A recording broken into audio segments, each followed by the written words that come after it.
A river of sorrow flows through Jerusalem's ancient streets as a somber funeral procession winds its way past the royal palace.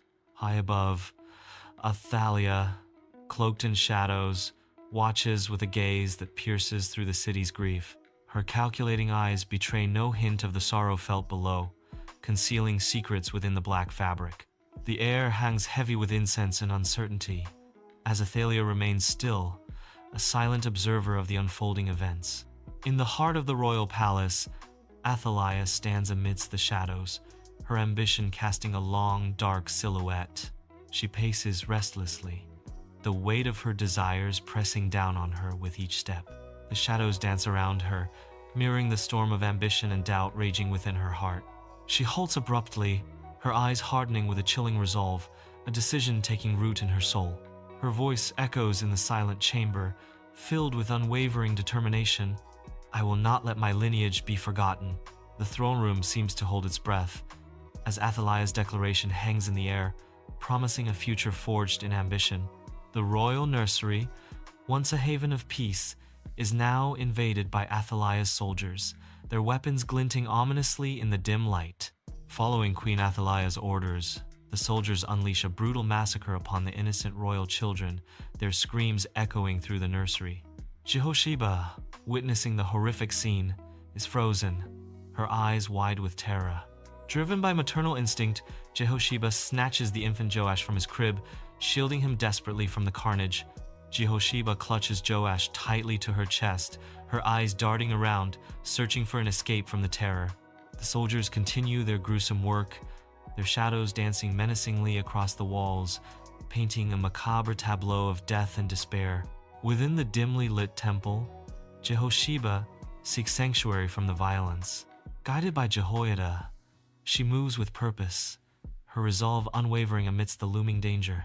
Jehosheba gently places Joash in a hidden spot, a silent promise of protection. She whispers to him, "Here, you will be safe." Jehosheba watches over Joash, her expression a mixture of hope and determination. Years drift by within the temple chambers, where young Joash, now 6, immerses himself in ancient scriptures. His brow furrows in concentration, unaware of the royal destiny that awaits him. Jehoiada observes with a gentle smile, sunlight filtering through high windows, casting the scene in a divine glow.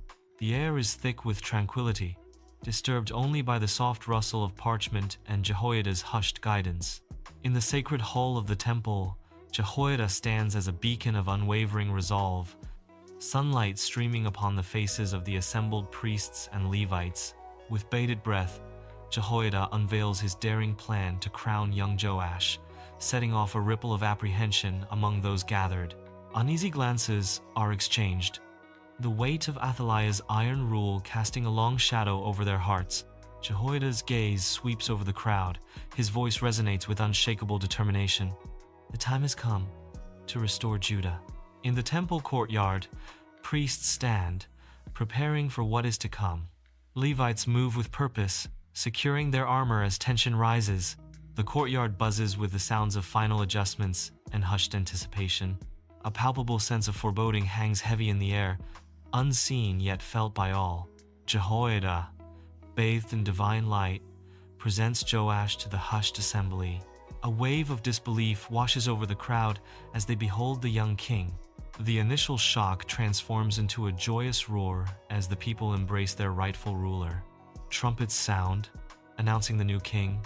The temple resonates with the sound of trumpets, heralding a new dawn for the kingdom.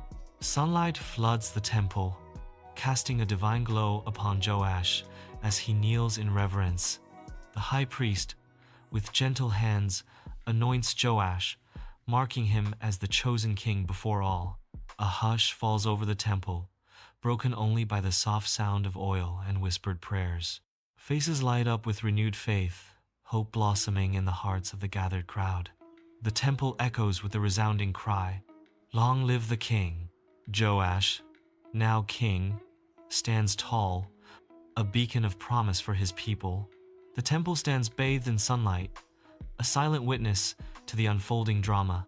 Drawn by the rising clamor, Athaliah appears at the temple entrance, her face a mask of fury.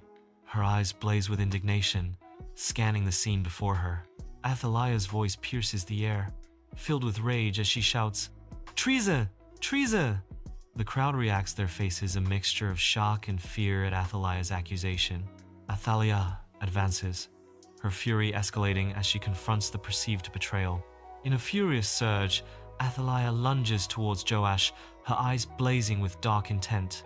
Swift as shadows, the temple guards intercept Athaliah, their resolve unyielding. Jehoiada steps forward, his face a mask of righteous anger as he condemns Athaliah. His voice echoes through the temple. She has defiled this land. Athaliah, consumed by fury, is escorted away by the guards. Her defeat is palpable as she is led towards her death. The crowd observes in silence, their expressions unreadable as they witness Athaliah's demise. The temple looms in the background, a silent witness to the unfolding drama. Jehoiada leads Joash through the temple, sunlight painting the scene with divine light. Faces in the temple reflect a blend of solemnity and hopeful anticipation.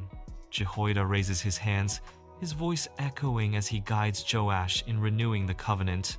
The people pledge to abandon idolatry and return to the worship of the Lord. Jerusalem pulsates with a newfound vigor as its people unite in a singular purpose, the eradication of idolatry. Hammers rise and fall, ropes tighten, and with each strike, the monuments to false gods crumble into dust. The landscape transforms, rid of its pagan blemishes, as the skyline of Jerusalem undergoes a profound and purifying change. The air itself vibrates with the raw energy of liberation, each breath a testament to the city's spiritual rebirth. The fervor of the masses ignites a cleansing fire, consuming the idols and altars that once defiled the sacred land. Jerusalem emerges, reborn and resplendent, its spirit cleansed and its skyline forever altered by the righteous fury of its people. In the grand hall of the royal palace, young King Joash sits regally upon his majestic throne, embodying a beacon of hope. Loyal subjects gather around, their faces filled with anticipation as they look upon their youthful leader. Despite his youth, Joash radiates an aura of unwavering determination, promising fairness and righteousness. With the weight of a kingdom on his shoulders, Joash declares with firm resolve, "We will rebuild Judah." Jerusalem bursts alive as Joash guides the jubilant throng, their faces radiant with newfound faith. The city pulses with music, a symphony of liberation echoing through ancient streets. Dervishes whirl in ecstatic dance, their movements mirroring the collective elation. Laughter cascades through the air, blending with the rhythmic pulse of drums and lyres. Hope, once a fragile ember, now blazes brilliantly in the heart of Judah. Jerusalem rejoices, a beacon of unity and spiritual awakening under Joash's reign. This story serves as a warning against temptations of power and ambition, reminding us that unchecked desires for authority can lead to moral compromise and spiritual ruin. It also highlights God's faithfulness in keeping his promises and his ultimate sovereignty over most wicked schemes. If you want to explore more history from the Bible, please subscribe, like, share,